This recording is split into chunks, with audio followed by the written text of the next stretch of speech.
Somewhere on this planet, right now, a person is dying. Somewhere else, a person is being born. And in a few decades, everyone reading these words, everyone who will ever hear them spoken aloud, everyone who has ever loved or feared or wondered about anything at all, will belong to the first category instead of the second.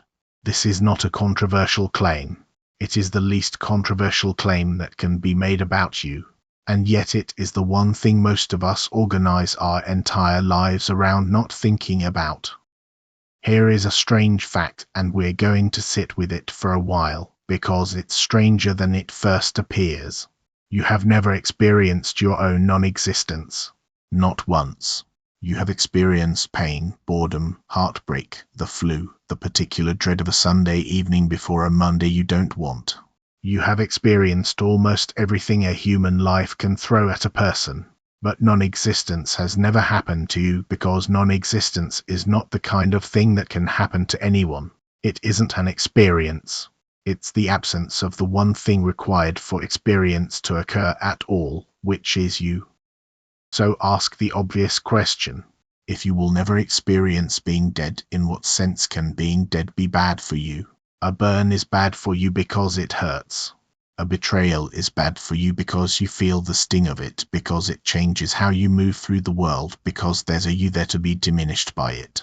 But death, by definition, removes the you entirely. There's no injured party left over to file the complaint. So where, exactly, does the badness of death lie? Who is it happening to?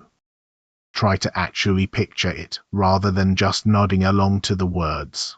Not the process of dying, which is a separate question we'll come back to, but the state itself, the flat, permanent absence that follows. Most people, asked to imagine being dead, quietly imagine something like lying very still in the dark, aware, in some dim way, of the stillness and the dark going on and on.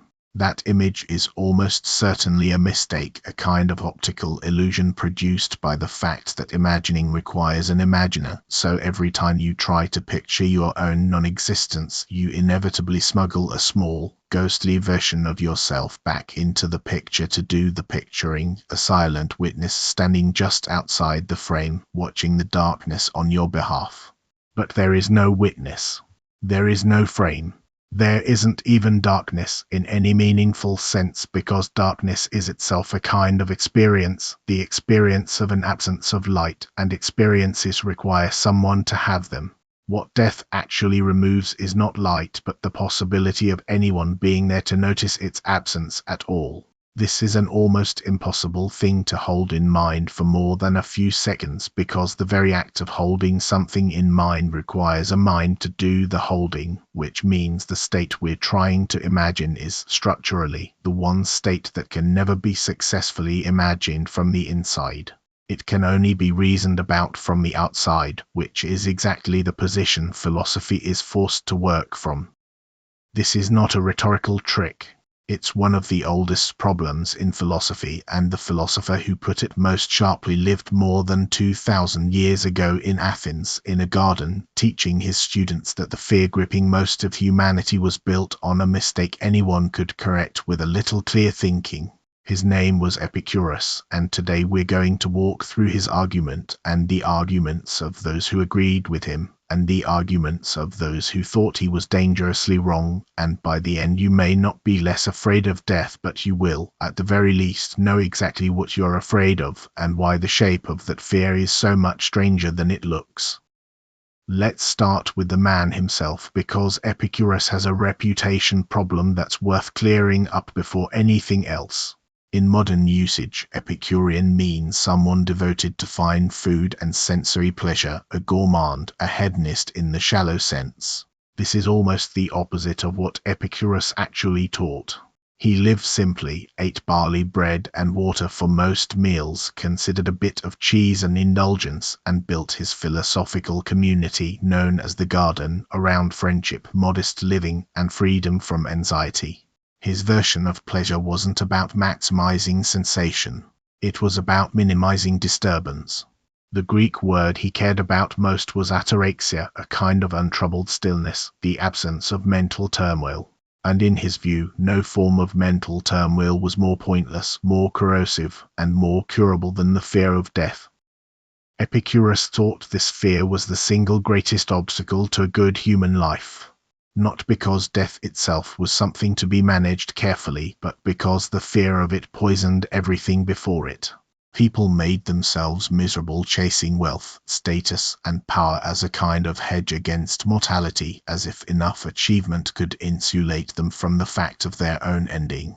They stayed in bad relationships, avoided honest reflection, deferred the things that actually mattered, all while a low hum of dread ran under everything, the sense that time was running out toward some catastrophe waiting at the end of the line. Epicurus wanted to switch off that hum, and his method for doing it wasn't denial, it was logic. Here is the argument stated as plainly as it can be stated. Death is nothing to us because as long as we exist, death is not present, and when death is present, we no longer exist. Therefore death is of no concern to the living or to the dead, since for the living it has not happened, and for the dead there is no one left for it to happen to. It's a short argument, almost embarrassingly short for something that claims to dissolve one of the oldest fears in human history, but its brevity is part of its force. It isn't trying to console you with a story about an afterlife or a cosmic plan. It's trying to show you that the entire structure of the fear collapses under a moment's inspection, because fear needs an object, and death, understood correctly, never actually presents itself as an object to the person experiencing it. Think about what fear normally does. You fear the dog because the dog might bite you and you will feel the bite. You fear the exam because you might fail it, and you will feel the consequences of that failure. You fear the diagnosis because you might have to live through the treatment, the uncertainty, the pain. In every ordinary case, the feared thing is feared because of what it will do to your experience. It will hurt. It will limit you. It will change your life in ways you'll be present for. But death, on Epicurus's account, doesn't do any of that because it doesn't happen to an experiencing subject. It happens to end the experiencing subject. The moment death arrives, in the sense of actually being your state rather than merely your prospect, there is no longer anyone home to register it. You can't be harmed by something you're not there to undergo. This is worth sitting with for a second, because there's an intuition pump buried in this argument that's easy to miss on a first pass. We tend to picture death as a kind of dark room we get led into, an experience of nothingness that we then have to endure forever in the dark. That picture is almost universal, and it's almost certainly wrong according to Epicurus. Nothingness is not a room. It's not a state you're in. It's the absence of any state at all. There's no you lying in the dark aware of the darkness. There's just no you. And the difference between an unpleasant experience of nothing and no experience at all turned out to be the entire crux of the philosophical problem. Try this thought experiment, one that Epicurus's followers used often. Imagine you're worried about being buried alive. That fear makes complete sense because there's a subject present the whole time, trapped, aware, suffering. The horror is located precisely in the fact that experience continues under terrible conditions. Now imagine instead that being dead is like a dreamless sleep that never ends. This comparison gets used constantly, and it's useful, but it's also slightly misleading because even dreamless sleep has a sleeper. There's a body, a brain, a continuous biological thread that will, at some point, wake up and resume being a subject. Death removes that thread entirely. It's not a very long sleep. It's the absence of anyone who could be sleeping. So even the analogy of sleep smuggles in more continuity than Epicurus thinks is actually there. The accurate picture isn't you experiencing nothing forever. It's simply no more you. And if that's true, Epicurus argues, then the fear of death is a kind of category error, a fear aimed at nothing, a searchlight sweeping a room for a monster that was never in the room to begin with. The rational response isn't to defeat death through belief in an afterlife, or to rage against it, or to spend a lifetime in low-grade anxiety trying not to think about it. The rational response is simply to notice that the fear has no proper objects and let it go, the way you might let go of a fear of a monster under the bed once you've actually looked under the bed and found nothing there. It helps to understand where this argument sits inside Epicurus's larger project, because it wasn't a standalone party trick, it was one leg of a four-part therapeutic system his later followers nicknamed the Fourfold Remedy. The first claim was that the gods are not to be feared because on Epicurus's picture the divine exists in a state of perfect and troubled bliss, far removed from human affairs, with neither the inclination nor the need to punish or reward anyone. The second was the argument we've just walked through, that death is nothing to us. The third was that what is genuinely good in life is easy to obtain, that the things a person actually needs for a contented existence, simple food, shelter, friendship, freedom from unnecessary want, are within reach for almost anyone willing to scale their desires down to something sane. The fourth was that what is genuinely bad, principally pain, is either brief or bearable, and rarely both severe and permanent at once. Taken together, these four claims were meant to function as a kind of philosophical medicine, memorized, repeated, internalized, the way you might memorize a breathing technique for anxiety, not as an abstract academic position to be admired from a distance, but as a tool to be used daily against the specific anxieties that Epicurus thought were making people miserable for no good reason. This is worth flagging because it changes how we should read the death argument itself. Epicurus wasn't trying to win a debate. He was trying to relieve suffering in the most literal, practical sense he could manage. His entire ethical framework was built on the distinction between two kinds of pleasure, what he called kinetic pleasure, the active, exciting pleasure of eating a good meal or achieving a goal, and what he called charismatic pleasure, the calmer, steadier pleasure of simply being free from pain and disturbance, a kind of settled contentment. Epicurus thought this second kind of pleasure was actually the deeper and more durable good, and that a life spent chasing more and more intense kinetic pleasures, more wealth, more status, more novel experience, was in some sense a treadmill, because desires of that kind are naturally unlimited, always demanding one step further, while the desire simply to be untroubled has a natural stopping point you can actually reach. Understood this way, the death argument isn't really about winning an abstract metaphysical point. It's about removing one of the largest sources of background disturbance a human mind carries, so that the steadier, quieter pleasure of just existing without dread becomes available again. There's also a common objection worth addressing directly here, because it comes up almost immediately whenever people first encounter Epicurus's argument, and it deserves a real answer rather than a dismissal. The objection goes, fine, maybe death itself, the state of being dead, isn't something to fear, because there's no one there to suffer it. But surely it's rational to fear dying, the process, the transition, the pain and loss of control that often accompanies the final stretch of a life. And this objection is completely correct, as far as it goes, which is exactly why Epicurus's fourfold remedy addressed it separately, in the fourth claim, about pain being either brief or bearable. Epicurus was drawing a sharp line between two distinct things that ordinary language often blurs together under the single word death, the process of dying, which is a genuine experience happening to a genuine subject and can indeed be painful, frightening, or undignified, and a state of being dead which involves no subject and therefore no experience at all. His argument was never meant to touch the first category. Fearing a painful death in the sense of dreading a bad dying process is a completely rational fear on his own terms, because it's a fear about something that will actually be experienced. What he considered irrational was fearing the second category, the non-existence itself, as though it were some kind of experience waiting on the other side, a black room you get shoved into and have to endure. Keeping these two fears separate, the fear of dying and the fear of being dead, turns out to do a huge amount of clarifying work, because most of the raw, visceral dread people report when they say they're afraid of death is actually, on close inspection, a fear about dying badly, about pain, about the people left behind, about unfinished business, all of which are legitimate and worth addressing on their own terms, rather than a fear about the metaphysical state of non-existence itself, which is the only thing Epicurus's central argument was ever really aimed at.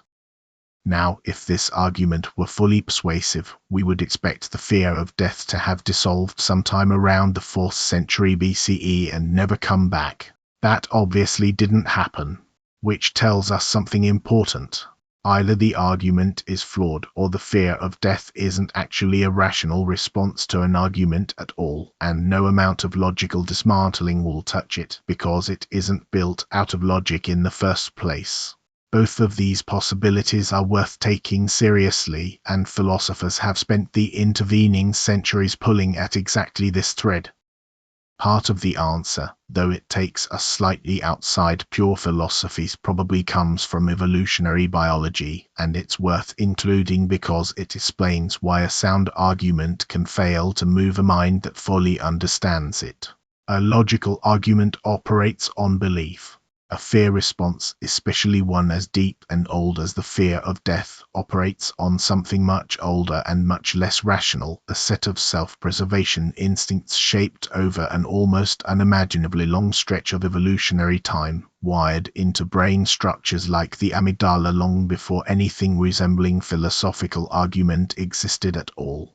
Organisms that experienced something like dread at cues associated with death, a predator's silhouette, the edge of a cliff, the smell of a fire, tended to survive and reproduce at higher rates than organisms that shrugged those cues off, and that selective pressure built a nervous system exquisitely tuned to react to threats to survival with an urgency that has nothing to do with whether the threat, examined calmly after the fact, holds up under logical scrutiny. This means the fear of death was never, in an important sense, designed by evolution to track the correct metaphysical facts about whether non-existence can harm a non-existent subject. It was designed to keep the organism alive long enough to pass on its genes, and it does that job by generating a powerful aversive reaction to anything that threatens survival, full stop, whether or not a careful philosophical argument could show that the ultimate object of the fear, the state of being dead itself rather than the process of dying, doesn't actually hold up as a coherent thing to fear. This doesn't mean the philosophical arguments are pointless, but it does help explain their limits, and it's worth being honest about that rather than overselling philosophy's power to simply switch off deep evolutionary machinery through a few well-constructed syllogisms. What an argument like Epicurus's can plausibly do is separate the rational component of the fear from the instinctive component, giving a person a clearer map of which parts of their dread are actually responsive to reasoning and which parts are closer to a reflex, a built-in alarm bell that fires whether or not there's an actual fire. Once that separation is made, the instinctive alarm doesn't necessarily go away, but it can at least be recognized for what it is, an old animal reflex rather than a considered judgment about the metaphysics of harm, which for many people does genuinely reduce its grip, the way understanding that a loud noise was just a car backfiring, rather than a gunshot, doesn't instantly stop your heart from racing but does let the racing subside faster than it otherwise would, because you're no longer feeding it with an ongoing, unresolved belief that something is actually wrong. There's a specific psychological framework developed decades after Epicurus but built almost entirely on his premises that has tried to study this gap between argument and instinct directly, called terror management theory. The researchers behind it start from roughly the same observation Epicurus started from, that human beings are unusual among animals in being able to represent their own future death cognitively, to genuinely know, in the abstract, that it's coming, and they argue this creates a specific kind of chronic background anxiety that most people manage not by resolving it philosophically but by investing heavily in cultural worldviews and systems of self-esteem that offer a sense of symbolic permanence, belonging to a nation, a religion, a lineage, a body of work, anything that promises to outlast the individual body and thereby quiet the anxiety indirectly without ever having to look at it directly. Experimental work in this tradition has repeatedly found that subtly reminding people of their own mortality tends to make them cling more tightly to their existing cultural identities and judge outsiders to those identities more harshly, a finding that, whatever its ultimate replication status across the broader literature, at least gestures towards something Epicurus would likely have recognized immediately, that unexamined death anxiety doesn't just sit quietly in the background of a life, it actively shapes behavior, often in ways that make a person's relationships with other people worse rather than better.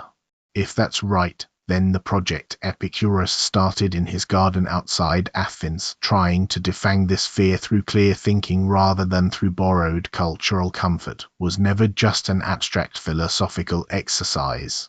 It was an attempt to intervene directly in one of the more consequential psychological mechanisms shaping human social behavior, using nothing but a short, carefully constructed argument as the tool.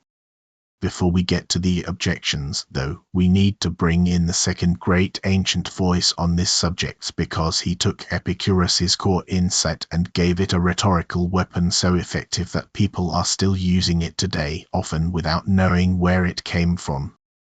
His name was Titus Lucretius Carus, a Roman poet writing a couple of centuries after Epicurus, and his great work, a sprawling philosophical poem called On the Nature of Things, was essentially an attempt to translate Epicurean philosophy into something that could move a reader emotionally as well as convince them logically. Lucretius understood something that pure argument sometimes misses. People aren't only persuaded by validity, they are persuaded by a felt sense of symmetry, of things clicking into place. And so he offered what's now known as the symmetry argument, and it might be the single most quietly devastating argument ever made about death. Here's the argument. You did not exist for an infinite stretch of time before you were born.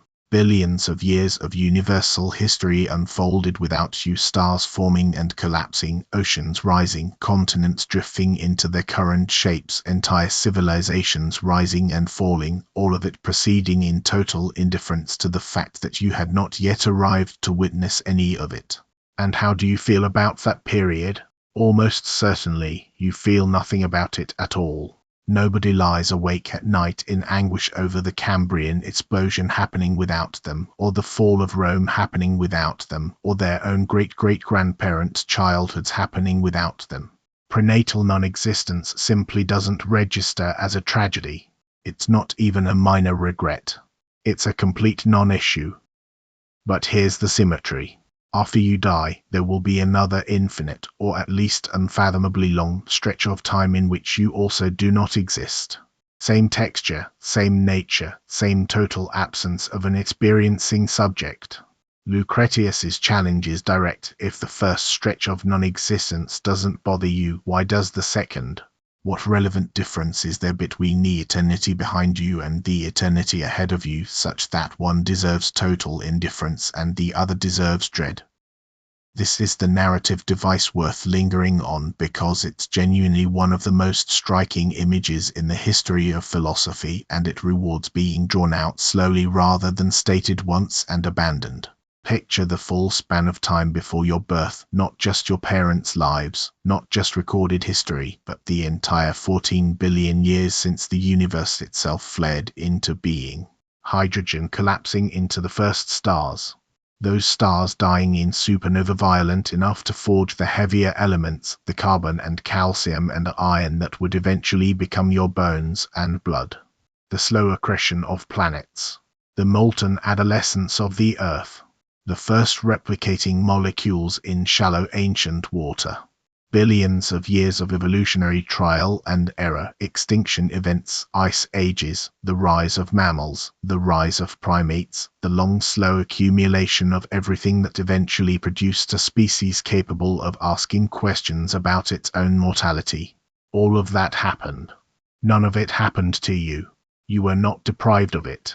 You do not mourn missing the dinosaurs. You do not grieve not having been present for the invention of the wheel, or the building of the pyramids, or the fall of Constantinople, or your own grandparents' wedding day. Now picture the mirror image, 14 billion years or more stretching forward from the moment of your death. New stars forming from the dust of old ones. Perhaps humanity spreading to other worlds, or perhaps not.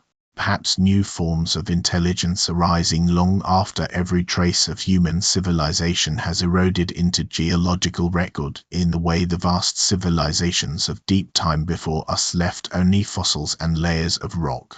All of that will happen. None of it will happen to you.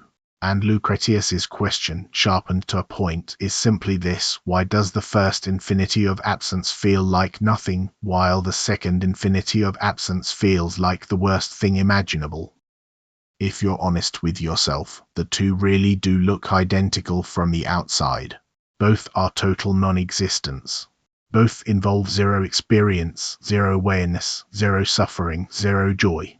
The only difference is which direction on the timeline they sit relative to the brief flicker of a life in between. And a purely logical mind might say, if identical states produce wildly different emotional reactions depending only on which side of a life they are on, the emotional reaction is probably not tracking anything real about the states themselves.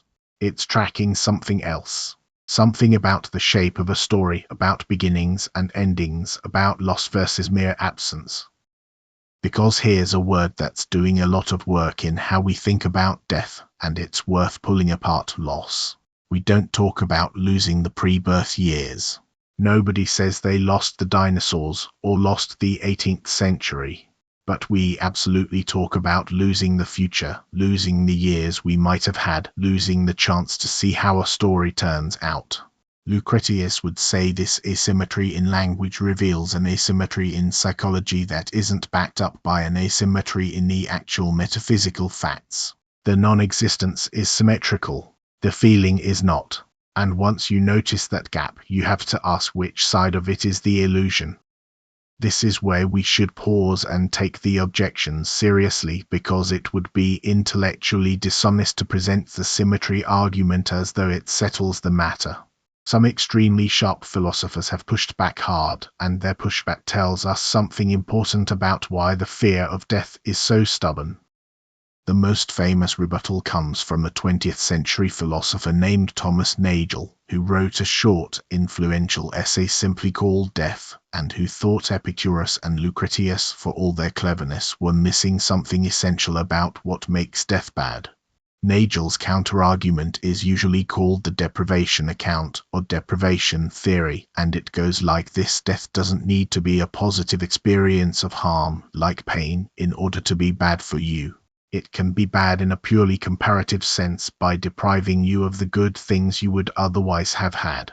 If you would have lived another 30 years, and those 30 years would have contained meaningful work, relationships, experiences, growth, then dying early takes those goods away from you, even though you're not around afterward to feel their absence. The badness isn't a feeling, it's a deprivation, a subtraction from what your life could have contained. Think of it this way: if someone secretly reads your private diary without your knowledge and you never find out, most people still think something bad has happened to you, a violation of your privacy, even though you never experience any negative feeling about it because you never learn it happened. Nagel uses cases like this to argue that badness doesn't always require a felt experience of harm. Some things are bad for you in virtue of what they do to your life's actual trajectory and your interests, whether or not you're around or aware to suffer through them. Death, on this view, is bad not because it hurts, but because it forecloses a future that would otherwise have contained value. It's bad the way a robbery is bad even if you never notice the missing money. It's bad because it deprived you of something you would otherwise have had, whether or not there's a suffering subject registering the loss.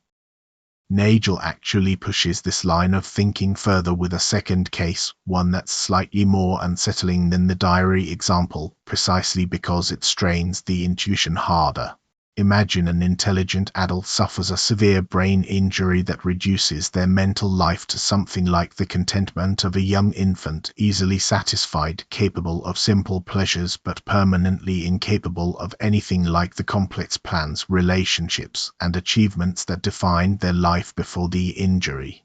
Most people, Nagel points out, regard this as a tragedy, and a serious one, even though the injured person themselves might, from the inside, be perfectly content, blissfully unaware that anything has been lost, feeling no distress about their reduced condition at all, because the very faculties that would register the loss are exactly what the injury destroyed. If badness required a suffering subject who feels the badness, this case shouldn't register as tragic at all, since the person involved isn't suffering. But almost everyone's intuition says otherwise. Something has clearly been lost, a life's worth of possibility has been foreclosed, even though the person living out what remains of that life may never feel the absence. Nagel uses this to argue that we already, in ordinary moral thinking, accept that a person's good can be diminished by events they don't consciously register as diminishments, which weakens the Epicurean insistence that badness must always be cashed out in some felt, experienced harm. If we're willing to say the brain injury is bad for the person despite their contentment, we should, on pain of inconsistency, be willing to say death can be bad for a person despite the fact that there's no discomfort on the other side of it to point to.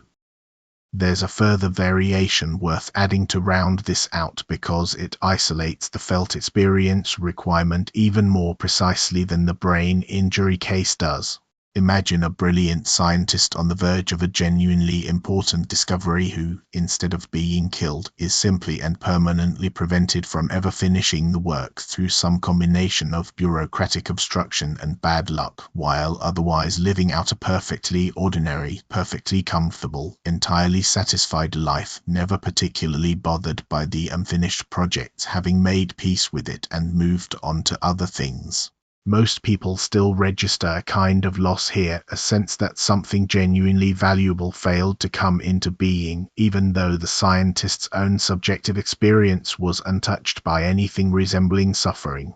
This case is useful precisely because it removes death from the equation altogether, showing that the intuition Nagel is pointing to, that value can be diminished independently of anyone's felt distress about the diminishment, doesn't actually depend on the special metaphysics of non-existence at all. It shows up in ordinary cases of thwarted potential among people who are very much alive and very much untroubled. If that intuition holds up in a case with no death involved whatsoever, it becomes considerably harder to insist that felt experience is the only currency in which harm can ever be paid, which is exactly the insistence Epicurus's argument quietly depends on.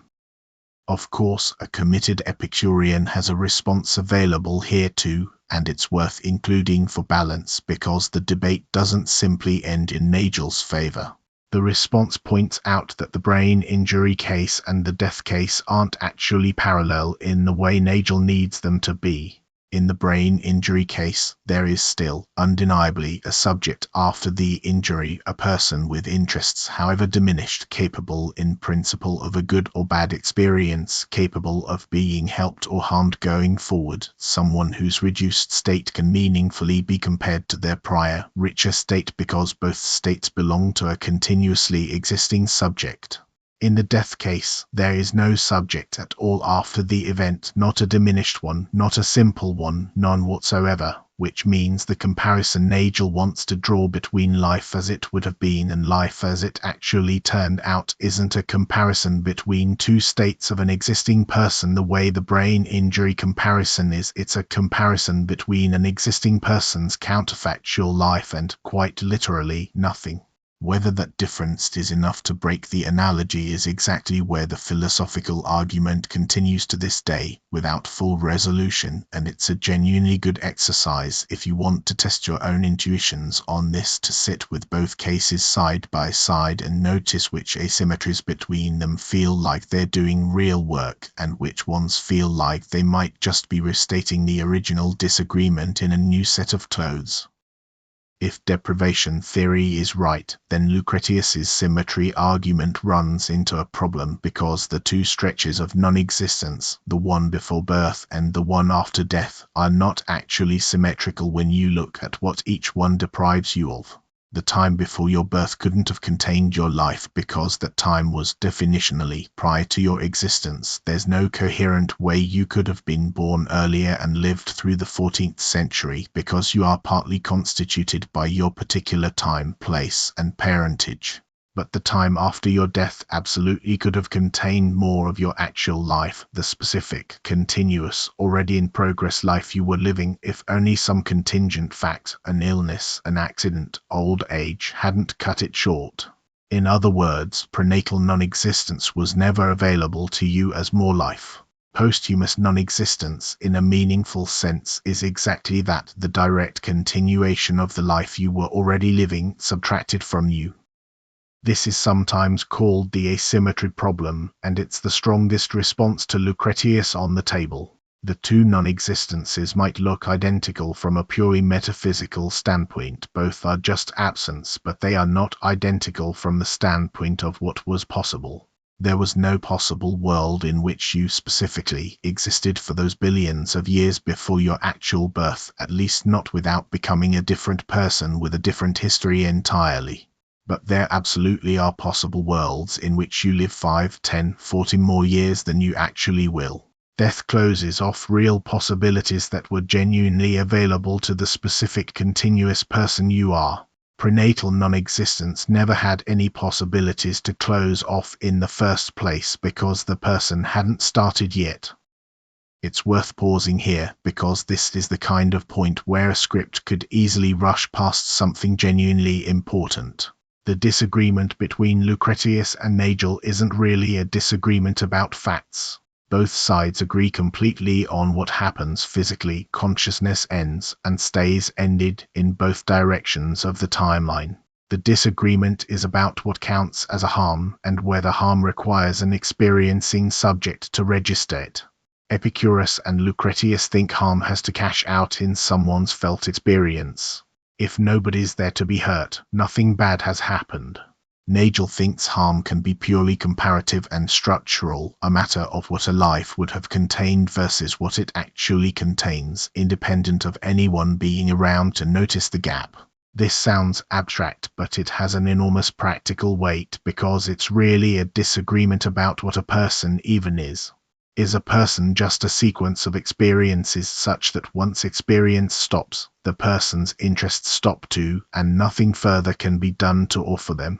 Or is a person also a kind of ongoing project, a life with a shape and a trajectory, such that the project can still be harmed even after the experiencing part of it switches off, the way a novel can be ruined by an unfinished final chapter even though the characters inside it never know their story was cut short? There's a related puzzle here worth mentioning, sometimes called the problem of the subject of harm, and it goes back to Epicurus's own framing. For an event to harm you, it seems like there has to be a you who exists at the time of the harm to be the one harmed. But death removes the subject at precisely the moment it's supposed to be inflicting the harm. So who, exactly, is harmed, and when? Not the you who is alive, because death hasn't happened to that person yet. Not the you who is dead, because there's no such person, in any meaningful sense, to be the bearer of the harm. This timing problem has generated a genuinely enormous literature, with philosophers proposing all sorts of solutions: that death harms you at the time you would have gone on living had you not died, that it harms you atemporally outside of any specific moment, that it harms the whole extended life considered as a single object rather than any single instant within it.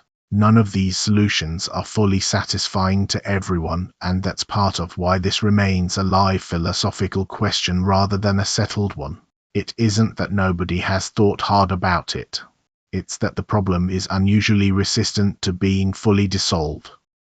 There's a further wrinkle to the deprivation account worth including because it explains why so many people find themselves nodding along to Nagel's basic intuition while still feeling like something is unresolved. If death is bad because it deprives a person of good future experiences, then it seems to follow that death is worse the more good experience it takes away, which sounds reasonable at first. A young person's death, cutting off decades of potential life, registers as more tragic than the death of someone who has already lived a long, full life and was, statistically, closer to the natural end of things anyway. This tracks common moral intuition fairly well. Most people do feel that a death at 20 is a greater misfortune than a death at 90, all else being equal. But push the logic a little further and it starts to generate uncomfortable implications. Does this mean the death of an infant who has had almost no experiences at all and stood to gain an entire potential lifetime is the single greatest tragedy a death can represent, greater even than the death of a thoughtful, engaged 30-year-old with rich plans and relationships already in motion? Some philosophers accept this implication and bite the bullet. Others think it reveals a flaw in a purely quantitative version of deprivation theory, arguing that what matters isn't simply the raw amount of future good life subtracted, but something more like the amount of already invested narrative structure that gets cut short, the projects already begun, the relationships already built, the specific trajectory already in motion, none of which an infant has yet accumulated in the same way an adult has. This refinement brings deprivation theory closer to something like a narrative or investment account of harm, where death is worse the more it disrupts a story already well underway, rather than simply the more raw future experience it forecloses. And it's a genuinely open question within the literature which version, if either, gets the intuitions right across every case, including hard cases like very early deaths or deaths of people whose future lives, honestly assessed, would likely have contained more suffering than flourishing. It's also worth pointing out a strange asymmetry inside our ordinary moral practice that this discussion tends to surface, one that most people have never explicitly noticed even though they act on it constantly. We routinely treat failing to create a new happy life, choosing not to have a child who would have been happy, for instance, as morally neutral, or at most a minor foregone opportunity, certainly nothing like a tragedy. But we treat cutting short an existing happy life as a serious harm, often the most serious harm imaginable. If deprivation theory is purely about the subtraction of possible future goods from a ledger, this asymmetry is puzzling. An unconceived happy life and a cut-short happy life both represent, in some abstract sense, goods that could have existed but didn't. Yet almost nobody treats these two cases as morally equivalent. The most common way of resolving this, going back to work by philosophers like Derek Parfit, is to argue that deprivation only really bites once there is an existing subject, a specific person with a specific ongoing life and specific interests standing to be deprived. There's no one, prior to conception, who is harmed by not being brought into existence because there's no one there yet to have interests at all. But once a life is already underway, there is a specific someone whose particular, already in progress interests get cut off. This distinction between failing to create new value and destroying value already attached to an existing person turns out to be doing a lot of quiet work in why cutting a life short feels so different from simply not adding a new one, and it maps back cleanly onto the asymmetry we identified earlier between prenatal non-existence, which never had a specific someone attached to it, and posthumous non-existence, which directly interrupts a specific someone's already running story. It's worth testing this distinction against a slightly uncomfortable edge case, because edge cases are usually where a philosophical distinction either proves its worth or quietly falls apart. Consider a couple deciding whether to conceive a child, weighing the decision carefully, aware that whatever child results will have a specific, particular life, full of both goods and hardships, that wouldn't otherwise have existed. Nobody thinks the couple commits a moral wrong by ultimately deciding not to conceive, even though a potential happy life full of everything a life can contain simply never comes into being as a result of that choice. But now imagine, instead, a couple whose child is born and then dies of a preventable illness at age 6. The moral weight of these two scenarios is treated as wildly different by virtually everyone, despite both involving, in some abstract accounting sense, a happy life that could have existed and didn't. The Parfit-style distinction explains why, in the first case, there was never a specific someone whose particular interests were on the table to be protected or violated, only an abstract possibility. In the second case, there was an actual child, an actual specific bearer of interests whose particular, already underway existence was cut short. This is precisely the same logical move Nagel makes about adult death, just visible more starkly at the extremes, and it's a useful test to run whenever the deprivation account starts to feel too abstract to trust. Ask whether a specific someone's already running story is being interrupted, or whether the case in question is really just a story that was never begun. It's worth pausing on Lucretius as a figure for a moment, because the fact that this argument arrives to us wrapped in poetry rather than dry prose isn't incidental. On the Nature of Things runs to thousands of lines of Latin verse, and Lucretius chose that form deliberately, comparing his own method to a doctor coating the rim of a bitter medicinal cup with honey, so that a patient who might otherwise refuse the cure would drink it down without noticing the bitterness until the good was already done. The bitter medicine in his metaphor was Epicurean physics, the idea that the universe is made entirely of atoms and void, that there is no divine hand steering events, that the soul itself is a physical, material thing woven from very fine atoms distributed through the body, and that when the body comes apart at death, the soul atoms disperse along with it, exactly the way a scent disperses into the air once its container is broken open. This physical picture mattered enormously to the argument, because it's what grounds the claim that nothing continues on the other side of death to be harmed.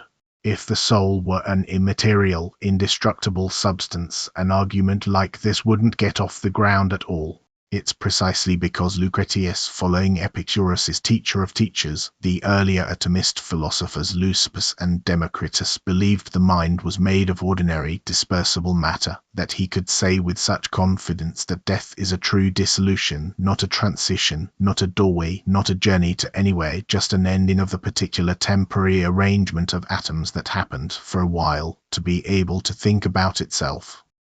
Lucretius adds another image to the symmetry argument that's worth including alongside the billions of years device, because it sharpens the same point from a different angle. He asks the reader to imagine nature itself personified, turning to address someone who is dying in fear and grasping desperately for more time.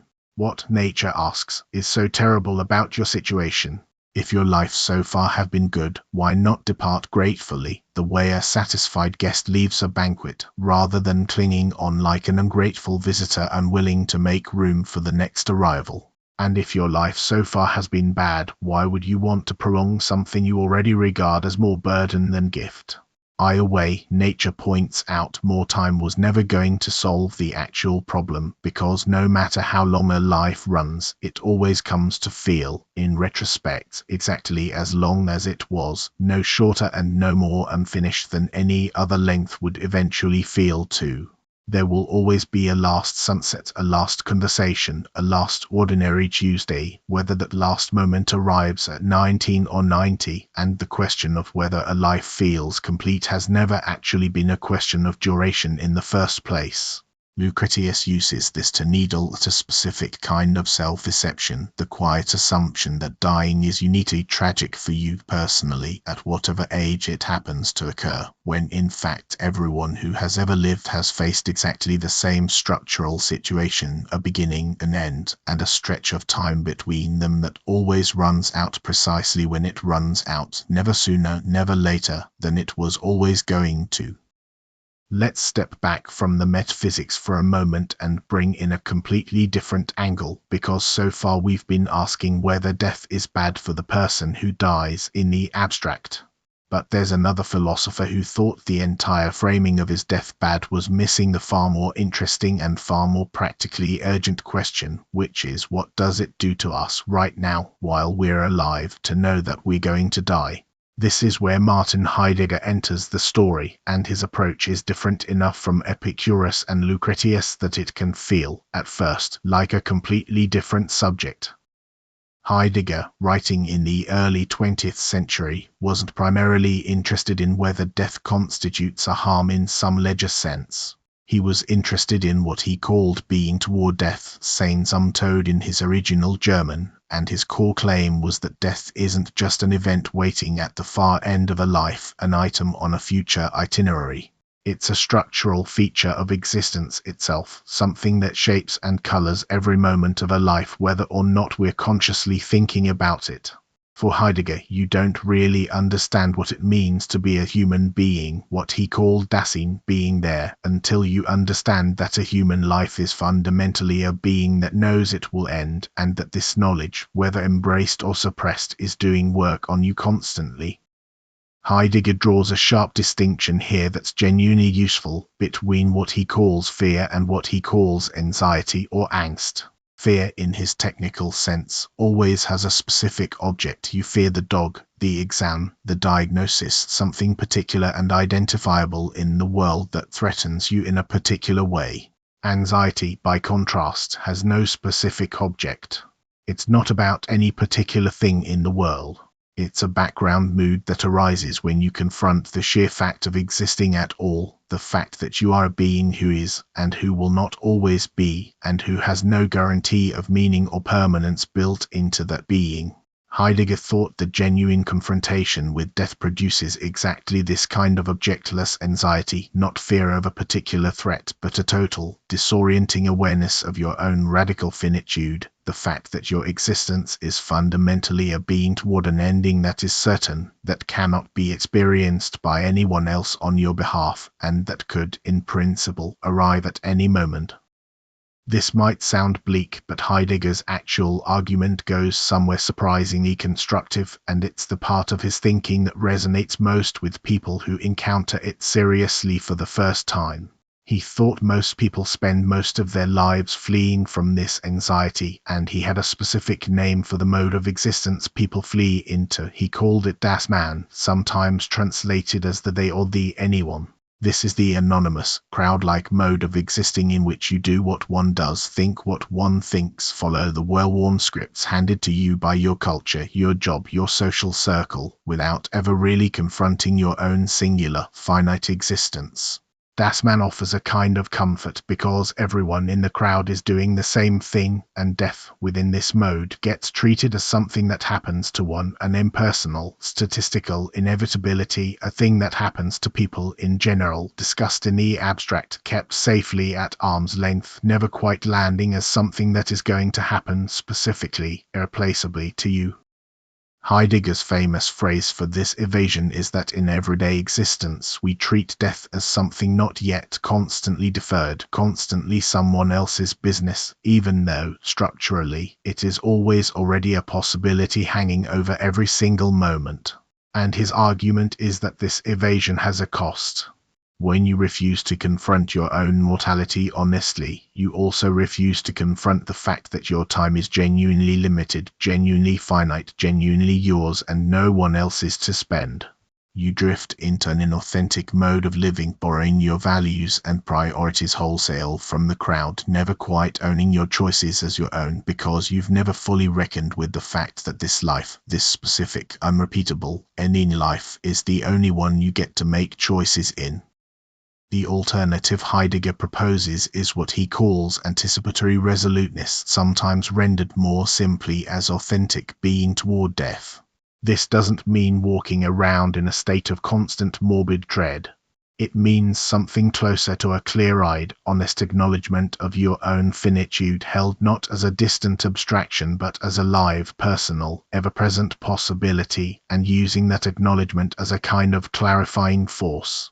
When you genuinely internalize that your time is limited and that no one can die your death for you, and that it could, structurally speaking, arrive at any moment, the trivial concerns that dominate das man existence, status anxiety, conformity, busywork, the endless deferral of what actually matters to some vague future someday, start to lose their grip. What replaces them is the possibility of living in a way that's genuinely your own, chosen with full awareness of the stakes rather than drifted into on autopilot. It's worth dwelling a little longer on why Heidegger thought death occupies such a special, almost structural role in his account of a human life, because this is easy to skim past as one more item on a list of philosophical positions rather than what it actually is, which is a fairly radical rethinking of what a self even is in the first place. Heidegger didn't think of a human being as a static thing that simply exists at each moment and then, at some point, stops existing the way a rock exists and then eventually erodes. He thought of a human being as something closer to a stretched-out happening, a life that is always in the process of becoming, always oriented toward possibilities not yet realized, always, in his terminology, ahead of itself. And of all the possibilities that structure a human life, Heidegger singles death out as uniquely important because of a specific cluster of features he thought made it unlike every other possibility a person faces. Death, he says, is your ownmost possibility, meaning it cannot be taken over or experienced on your behalf by anyone else. You can send a friend to stand in line for you, take an exam for you, even, in some traditions, atone for you, but no one can die your death instead of you and have that count as you having died. Death is also non-relational, in the sense that it strips away, at least in this one specific respect, all the social roles and relationships that otherwise define a life. The moment of your own ending is a moment you face structurally alone, regardless of who else happens to be in the room. And death is what Heidegger calls not to be outstripped, meaning there's no possibility beyond it from within the life itself. Every other possibility in a human life, a career choice, a relationship, a move to a new city, is a possibility that opens onto further possibilities, but death is the possibility that closes off possibility as such, the horizon past which, for this particular life, there is no further horizon. Because death has this unique structure, Heidegger argues that it functions almost like a lens that brings the rest of a life into focus in a way nothing else can.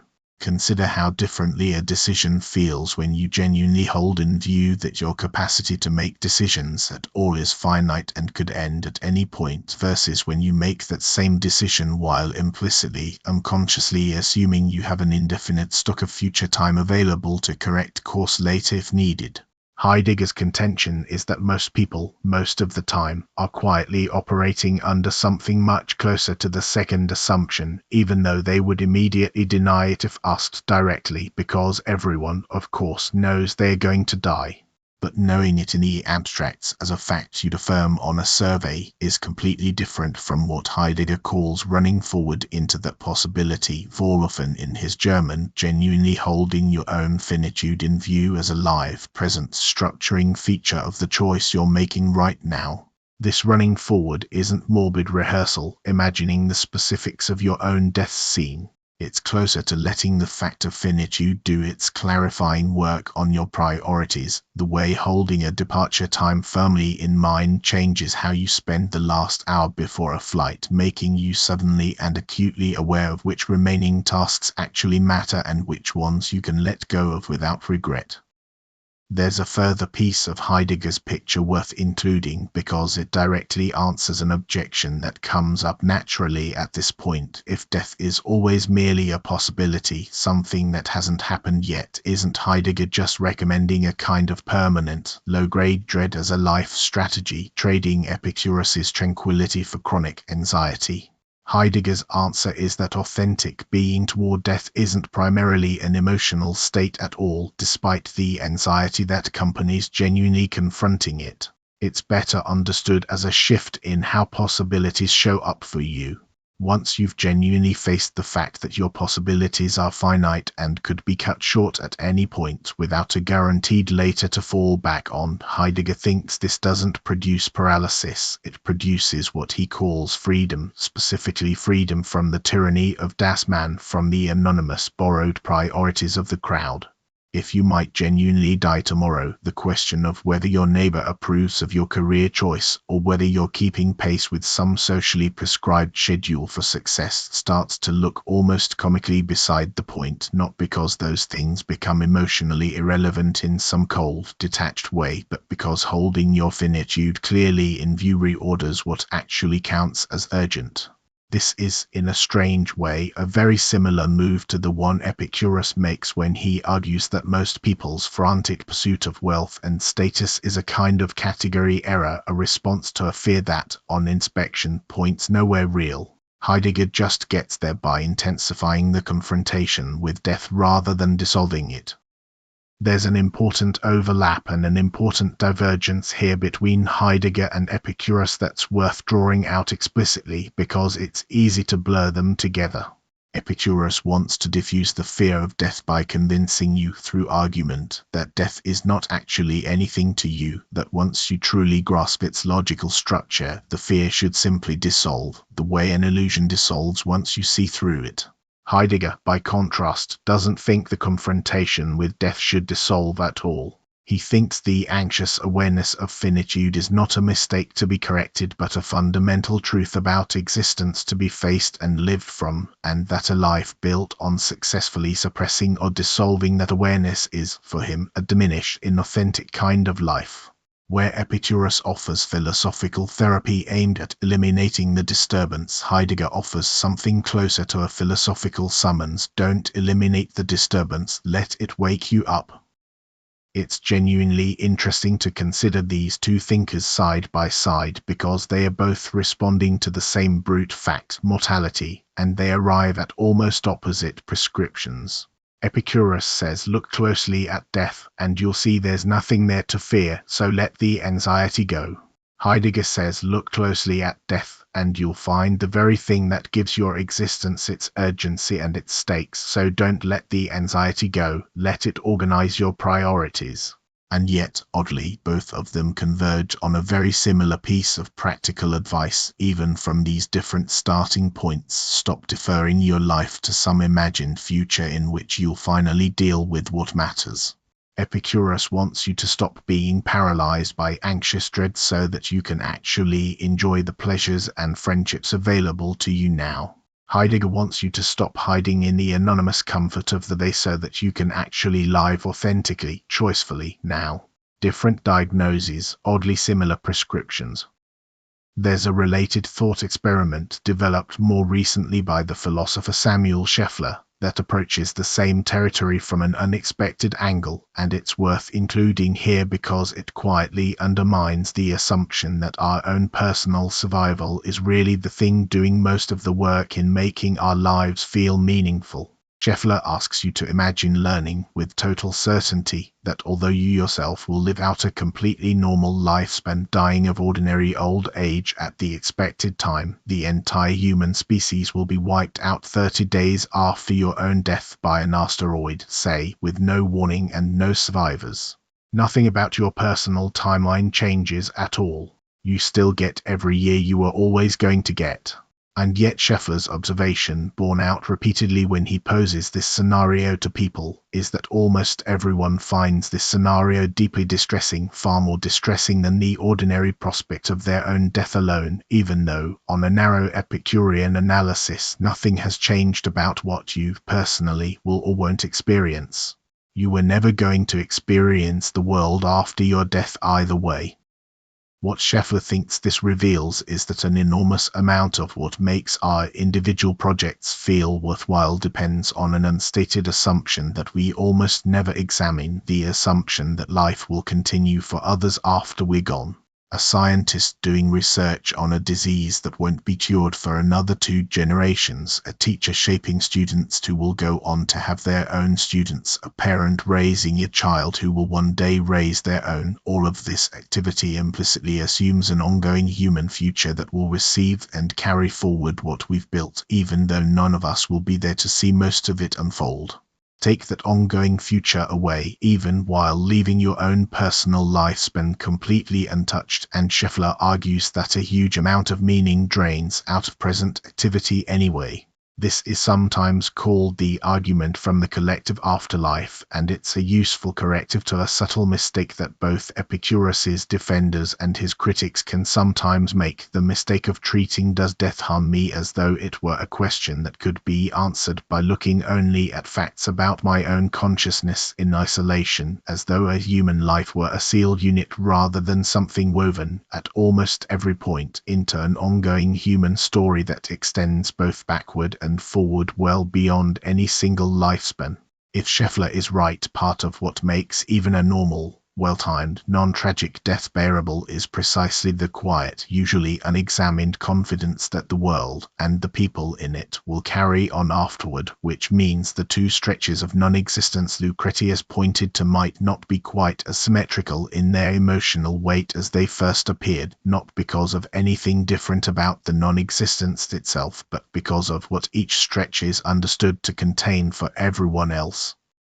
Now let's widen the lens again, because there's a question lurking underneath all of this that we haven't confronted head-on yet, and it's the question that tends to surprise people the most when they first encounter it seriously: would immortality actually be good? It seems like the obvious answer should be yes. If death is bad, whether through deprivation or through the anxious foreclosure of possibility, then the absence of death, unending life, should be straightforwardly good, shouldn't it? More time, more experience, more chances to pursue everything that makes life worth living forever. But a number of philosophers have argued that this intuition falls apart under scrutiny, and the case against immortality is one of the more genuinely destabilizing arguments in this entire area of philosophy. The most influential version of this argument comes from the philosopher Bernard Williams in an essay built around a strange source, a play by the Czech writer Karel Čapek called The Macropulos Affair, later turned into an opera. The plot involves a woman named Elena Macropulos, who was given an elixir of eternal youth at the age of 42, and who has now been alive for over 300 years under a series of assumed identities. And the crucial detail is this: she is not happy about it. She describes her existence as having become cold, empty, and bored, drained of any real meaning, because everything that could happen to a person, every kind of relationship, every kind of experience, every kind of emotional texture has already happened to her repeatedly, and nothing retains its savor anymore. Her endless life has become, in her own words, essentially a kind of living death indifferent dressed up as survival. Williams uses this case to argue something genuinely counterintuitive, that a meaningful human life actually depends on its own finitude, that the categorical desires which give a life shape and direction, the deep, structuring wants that aren't just about satisfying some passing whim but about the kind of person you are and the kind of life you're building, only make sense against a backdrop of limited time. If you had truly unlimited time, Williams argues, every project would eventually become exhausted. Every relationship would eventually run through its full range of permutations. Every pleasure would eventually become so familiar as to lose its capacity to move you. Boredom, and specifically a very deep, structural, unshakable boredom, would become not just possible but essentially inevitable, because human character itself, according to Williams, is not infinitely plastic.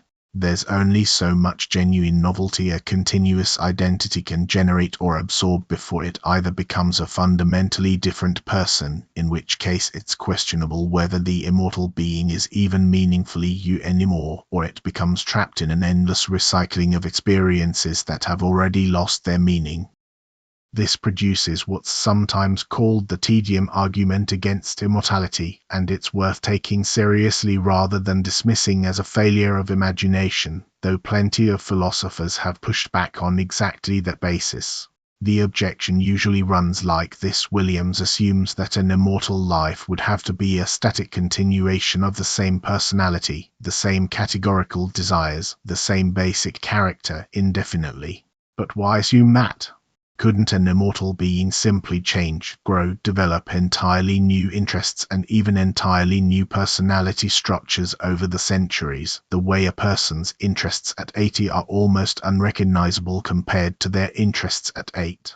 If unlimited time also permitted unlimited transformation, maybe boredom wouldn't be inevitable after all, because the you doing the experiencing would never stay fixed long enough to exhaust its own possibilities.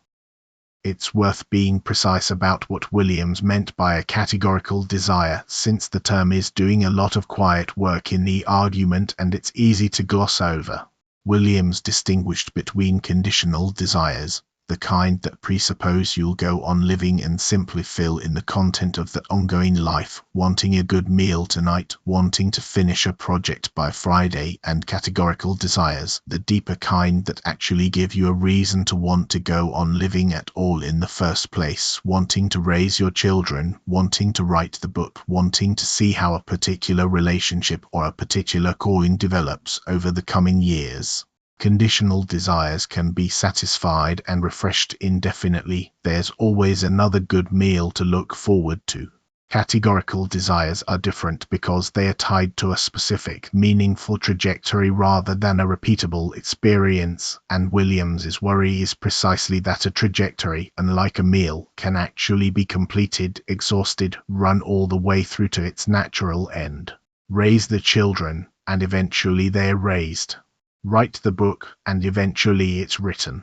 Williams's claim isn't that an immortal person would run out of things to conditionally want: more meals, more sunsets, more minor pleasures. It's that they would eventually run out of the deeper, structuring kind of want, the categorical kind, the kind that isn't just filling time but giving a reason to want the time in the first place.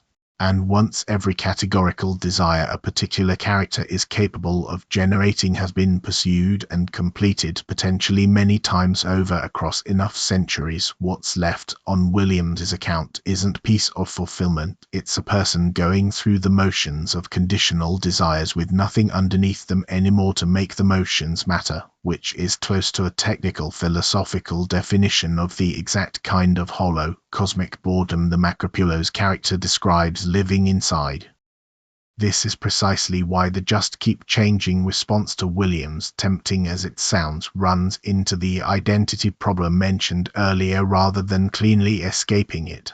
A categorical desire isn't just any old want, it's constitutive of who a particular person is, the specific configuration of cares and commitments that makes this life recognizably this life rather than some other one.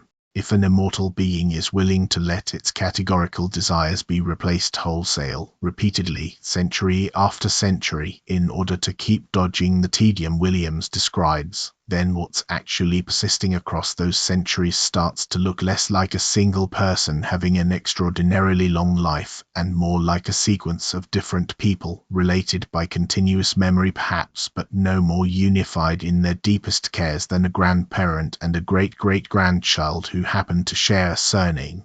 Williams's argument, taken to its full conclusion, suggests something genuinely uncomfortable, that a fixed, stable, recognizable identity and an unboundedly long life may simply be incompatible goals, not because of any failure of imagination about what an immortal life could contain, but because of what identity itself seems to require in order to remain identity at all.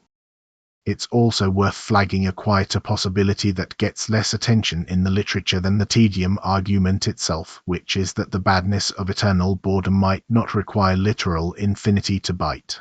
Even a life extended to, say, 1,000 years might eventually cross whatever threshold separates a life that still feels like an unfolding story from a life that has become, in Elena Macropulos's own description, cold, empty, and indifferent to itself.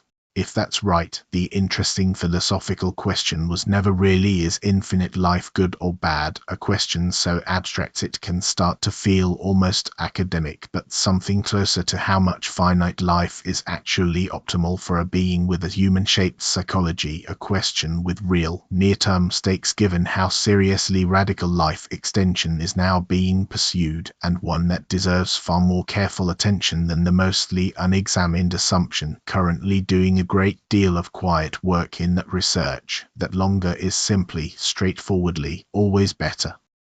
But this response has a cost of its own, and it's a cost that circles right back to questions of personal identity we've touched on already and will touch on again in other scripts about the ship of Theseus and the teletransporter. If an immortal being changes enough, over long enough stretches of time, to keep escaping boredom by becoming essentially a new person every few centuries, in what sense is that still a single continuous life rather than a sequence of different people wearing the same body or the same name in succession? There's a genuine tension between wanting immortality to preserve you specifically, forever, and wanting immortality to avoid the staleness that seems to come from any fixed identity persisting for an unbounded length of time. You can have continuity, or you can have endless novelty, but pushing both to their logical extremes seems to pull in opposite directions, and it's not obvious philosophy has a fully satisfying way to reconcile them. There's also a version of this discussion that doesn't require literal eternity to be interesting, and it's worth bringing in because it's more directly relevant to how most people actually think about wanting more time. Even a much longer but still finite life, a life of 500 years instead of 80, raises softer versions of the same questions. Would 500 years of continuous existence still feel urgent and precious in its final decades the way a normal human life sometimes does, or would the psychological weight of that much accumulated experience change the emotional texture of time itself, the way a long afternoon starts to feel different from a long year? Some philosophers thinking about radical life extension research happening in the real world right now worry less about literal eternity and more about this practical question: does scarcity of time do necessary work in making a life feel meaningful, such that even substantially lengthening a life without making it infinite would still degrade some of what makes our actual, finite lives feel weighty and worth taking seriously? This connects back to Heidegger in an interesting way because his entire framework depends on finitude giving existence its urgency. If Heidegger is right that authentic living requires a genuine confrontation with limited time, then radical life extension, or true immortality, might not be a straightforward gift at all. It might remove exactly the structural feature of existence that gives human choices their weight and their stakes. A choice made with unlimited time available to correct course, revisit, or simply wait indefinitely might carry a fundamentally different, lighter psychological quality than a choice made knowing this chance, this version of you, this window, will not come again. Scarcity, on this view, isn't just an unfortunate limitation on human life. It might be one of the conditions that makes anything in human life matter at all. It's worth noting that this isn't purely an armchair exercise anymore, disconnected from anything happening in the actual world. There are, right now, serious research programs devoted to radical life extension, well-funded efforts aimed at slowing or even reversing the biological processes of aging, alongside a smaller, more speculative fringe interested in cryonic preservation, freezing the body or brain at the point of legal death in the hope that future technology might one day revive it, and an even further fringe interested in mind uploading, the idea that a person's psychology might eventually be captured as information and run on some non-biological substrate indefinitely. None of these projects have succeeded in producing an actual, immortal, or even substantially life-extended human being yet, and there's enormous scientific uncertainty about whether any of them ever will in a form recognizable to us now. But their existence as serious, funded projects shows that the philosophical question of whether more life is straightforwardly better isn't just a thought experiment for a classroom. It's a question some of the wealthiest and most technically capable people alive are quietly betting real resources on the answer to, generally without pausing to grapple with Williams's objection at all, since the assumption that more time is an unqualified good tends to be treated as too obvious to need defending. Williams's argument suggests that's exactly the assumption most worth interrogating before, rather than after, the technology arrives. The mind-uploading scenario in particular deserves a moment's extra scrutiny because it looks on the surface like the cleanest possible technological solution to death, sidestepping biology altogether, and it turns out to smuggle in exactly the identity puzzle Williams's argument depends on, in an even sharper form. Suppose the technology eventually exists to scan a brain in complete detail and run an equivalent process on a computer, one that behaves, responds, and reports its own inner experience exactly the way the original person would have. Has that person been saved from death, or has a highly sophisticated copy simply been created elsewhere, while the original, biological person, the one actually reading these words right now, still dies in the ordinary way, unaware that their death has been rendered somehow less final by the existence of a separate entity who merely remembers being them? This isn't a settled question, and it connects directly to a much larger debate about what actually makes you the same person from one moment to the next, a debate that shows up constantly in discussions of teleportation and gradual replacement thought experiments, where the puzzle is always the same at its core. Is personal identity a matter of physical continuity, this exact body and brain persisting through time, or is it a matter of psychological continuity, the right pattern of memory and personality being preserved regardless of what it's running on? If it's the second, uploading might genuinely be a form of survival. If it's the first, uploading is closer to a very elaborate form of memorial, a copy left behind that comforts everyone except the person who actually needed saving. Either way, the mere existence of the technology wouldn't automatically answer the philosophical question. It would just make the stakes of getting the answer right dramatically higher than they've ever been before, since actual resources, actual decisions about whether to attempt an actual upload in the final hours of an actual dying person, would start to hinge on an answer philosophy hasn't yet delivered with any confidence. There's also a thinner, more modest version of the immortality question worth raising, because it strips away the science fiction framing and gets closer to something people actually wrestle with. Nobody needs literal eternity to test Williams's worry. Even the difference between a life of 80 years and a life of 150 raises a milder version of the same puzzle. Would 150 years still feel, in its last stretch, as urgent and irreplaceable as the last stretch of an 80-year life tends to feel, or would the extra 70 years dilute that sense of urgency, spreading the same store of categorical desires so thin across so much additional time that later decades started to feel less like a continuation of a single meaningful arc and more like an epilogue running long after the story itself had effectively finished? This is an empirical question as much as a philosophical one, and nobody currently alive has the data to answer it with any confidence, since functionally no one in recorded history has lived under conditions of genuinely open-ended lifespan. But it's the right shape of question to be asking, because it reframes would immortality be good into something more tractable, not a single yes or no verdict on eternity, but a genuine uncertainty about how much finitude is actually doing the work of making a life feel weighty, and how much of that could be safely removed before the weight started to disappear along with it. None of this settles the question of whether immortality would be good or bad on balance. Reasonable philosophers disagree, and it's worth being honest that the tedium argument, however evocative the Macropulo's case is as an image, remains genuinely contested. Some think Williams underestimates the possibilities of art, love, curiosity, and the sheer scale of the universe to keep generating novelty forever. Others think he's identified something real and underappreciated about the relationship between meaning and mortality.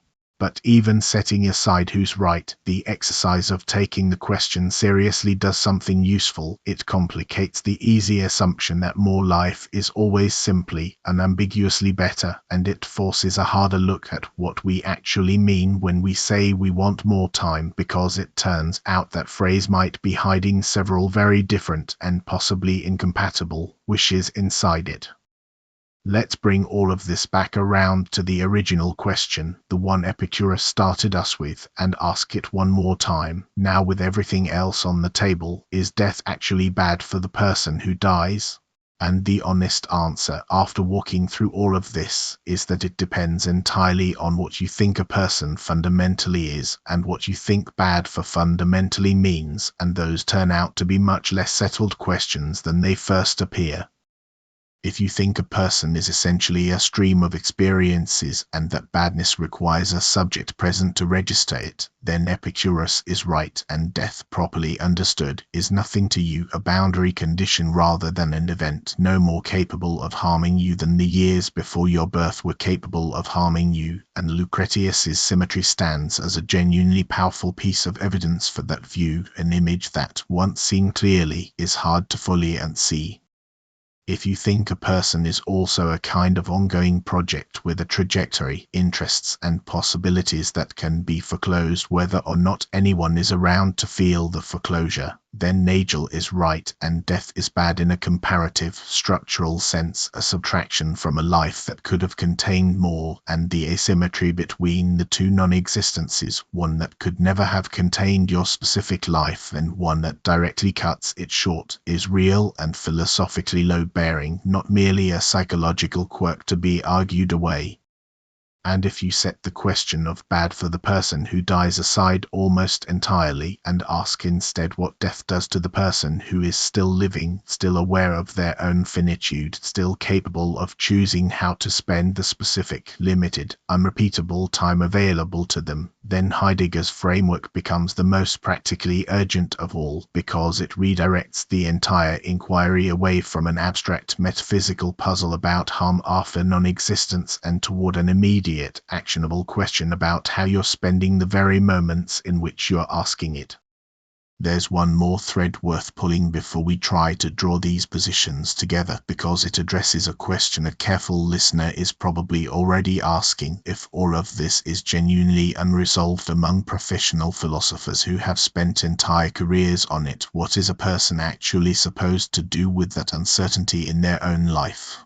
It would be a strange kind of intellectual honesty that walks someone through 4 major philosophical positions and then simply shrugs. So it's worth noting that a surprising amount of practical convergence exists underneath the theoretical disagreement, even if the theory itself stays open. It helps, before answering that, to notice what all 4 positions explicitly reject, because the shape of a shared enemy often reveals more than the shape of a shared conclusion. None of them endorse simply refusing to think about death at all, the strategy most people actually default to without ever choosing it consciously, letting the whole subject sit permanently out of view until it can no longer be avoided, usually in a hospital room, usually too late for the thinking to do any of the clarifying work it might otherwise have done. Epicurus considered this avoidance strategy actively harmful, not neutral, because he thought an unexamined fear doesn't simply sit still waiting to be looked at. Eventually, it leaks outward into 100 smaller anxieties and compulsions, into status-seeking, into overwork, into an inability to be present for the good things already available. Heidegger thought avoidance was, if anything, the default and defining feature of an authentic existence, the precise mechanism by which das Man keeps a person from ever really owning their own life.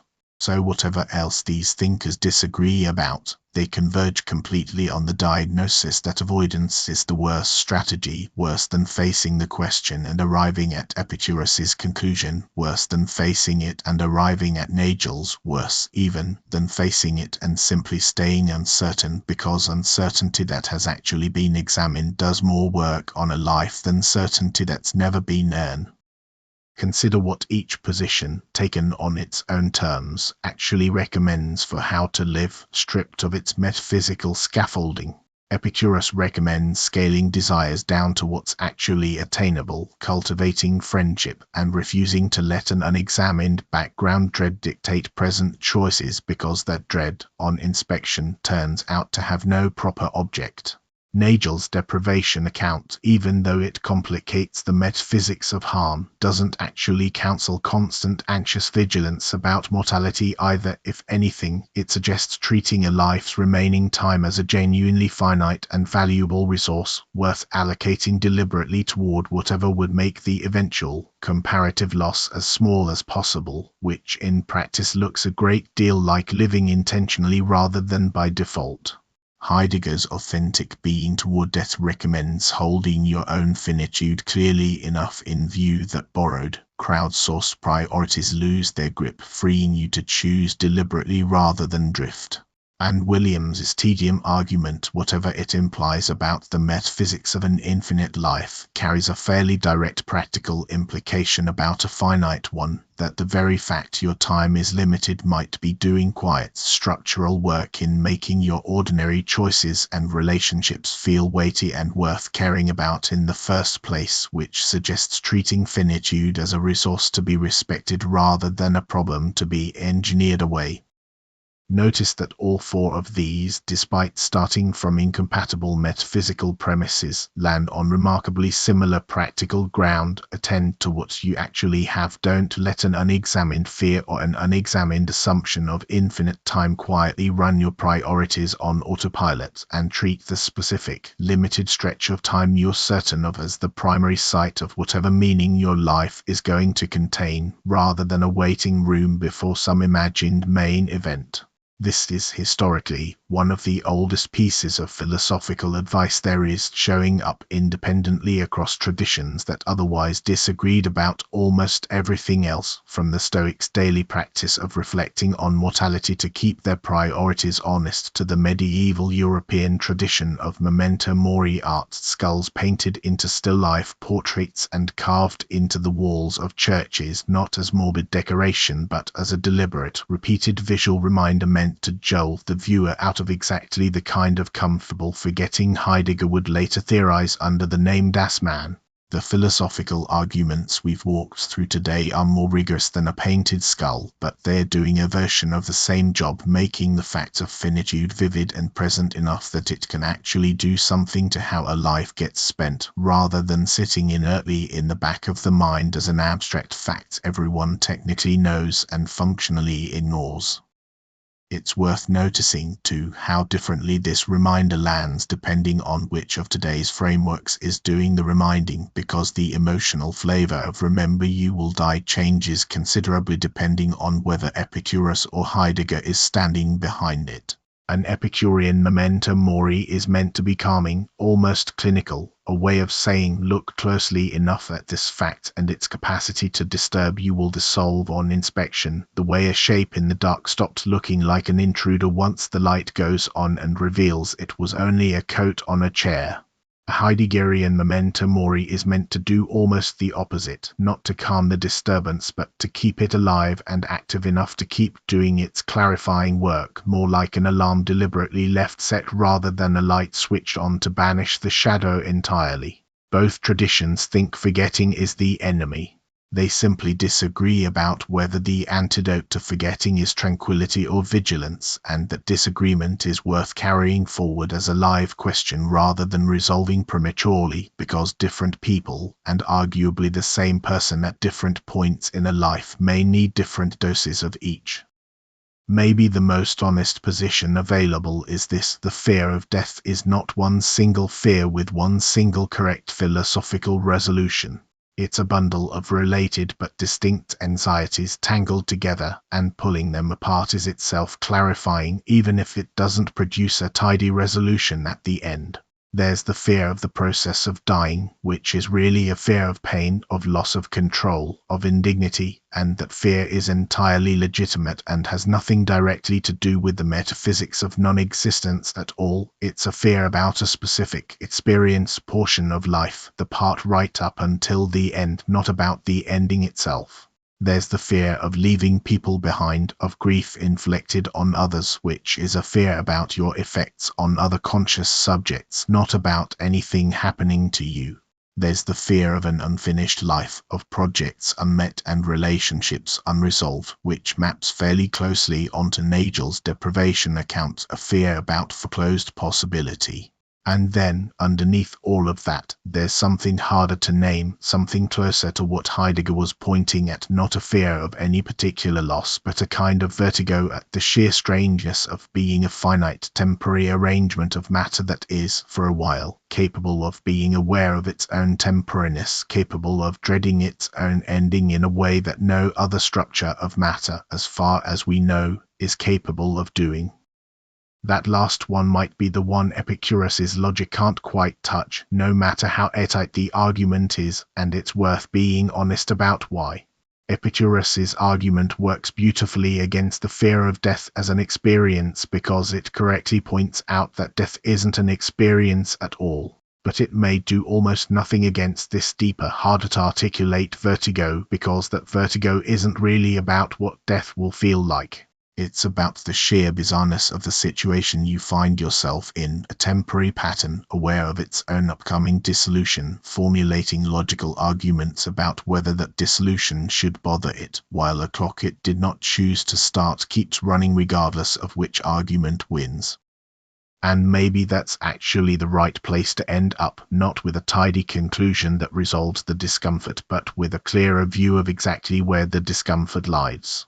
Because here's what's genuinely strange, and it's the thing worth carrying away from all of this: the two most intellectually serious traditions we've walked through today, the Epicurean tradition that says don't worry, there's nothing there, and the Heideggerian tradition that says pay attention, this is the thing that gives everything its weight, actually agree on something much more important than their disagreement.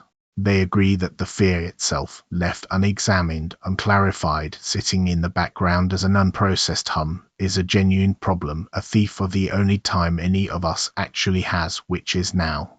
Epicurus wants to dissolve the fear through understanding. Heidegger wants to transform the fear into clarity and purpose. Neither one wants you to spend the only years you're guaranteed running from a question you could, instead, look directly at.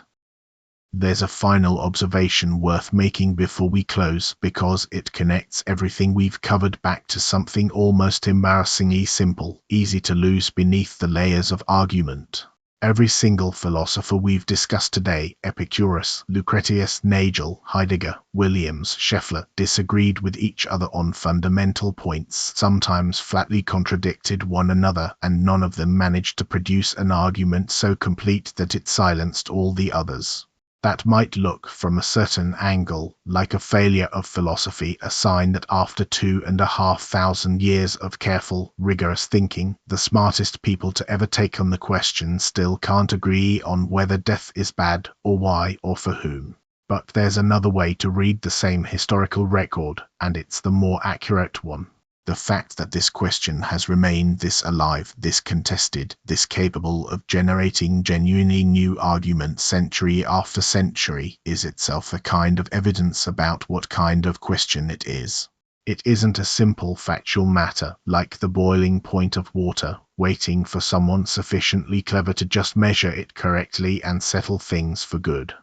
It's a question that sits at the intersection of metaphysics, the nature of persons and time and possibility, and psychology, the specific, contingent shape of a human mind built by evolution for purposes that have nothing to do with getting metaphysics right.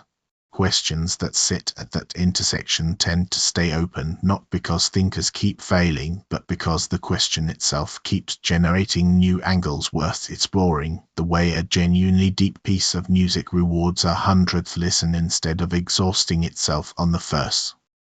There's one more angle worth adding before the close, because it's the angle most people actually live inside, day to day, whatever they consciously believe about metaphysics. Almost nobody manages their relationship with mortality primarily through philosophical argument at all. They manage it through ritual, through story, through the quiet structuring presence of other people who will remember them, through work that outlasts a single lifetime, through the specific, repeated small acts, a family recipe passed down, a piece of music learned and later taught, a garden planted for someone else to eventually harvest, that function as a kind of practical answer to Lucretius's cold logic, even when no one involved could articulate the logic itself. There's something worth noticing in this. The philosophical arguments we've walked through today aren't really in competition with those practices. Epicurus himself built his entire school around friendship precisely because he thought abstract argument alone wasn't enough, that a person needed a community, a shared daily life, real relationships to actually metabolize the conclusions the arguments pointed toward. Heidegger's authentic being toward death isn't a solitary intellectual exercise either. Whatever its reputation for austerity, it's meant to reshape how a person shows up in their actual relationships and commitments, not replace those relationships with philosophy. In that sense, the entire weight of this discussion, the atoms and the void, the billions of years on either side, the categorical desires and the asymmetries of harm, is ultimately in service of something almost embarrassingly ordinary, helping a finite person figure out how to spend an unrepeatable stretch of time with the people and projects that actually matter to them, with slightly less static interference from a fear that, on the best available evidence, may never have had a coherent object to begin with. And there's something almost fitting, given everything we've covered, about ending on a note of open inquiry rather than closed certainty. If Epicurus is right, and death really is nothing to the person who undergoes it, then there is, quite literally, no rush to resolve this question before you die, because nothing about your death will be worse for having spent a life still curious about its own nature.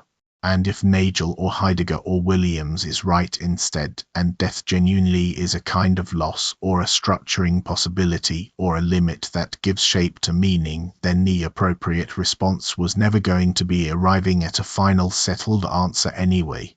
It was always going to be exactly what you're doing right now, taking the question seriously, turning it over, letting it do whatever clarifying work it's capable of doing on the choices actually in front of you today, this week, this year, for exactly as long as you happen to have. So go back one more time to the image Lucretius gave us, because it's the image worth keeping. 14 billion years before you, unfolding without incident, without loss, without anyone at all bothered by your absence from any of it, including you. And some unknown, unfathomable stretch of time after you, unfolding the exact same way. Two vast oceans of non-existence, symmetrical, silent, and, as far as the honest evidence suggests, equally undisturbing in themselves. And between those two oceans, an almost unimaginably narrow strip of light, a life. Not infinite, not guaranteed, not experienced by anyone else, ever in quite the way you experience it. Whatever you conclude about the metaphysics of harm, whatever you decide about Epicurus or Nagel or Heidegger or Williams, that strip of light is the only place any of this has ever actually happened. It is happening right now, in the specific minutes it took you to listen to this. And the question that actually matters, the one that survives every argument we've walked through today intact, was never really, is death bad? It was always, given that this is the only strip of light you get, what exactly are you doing with it?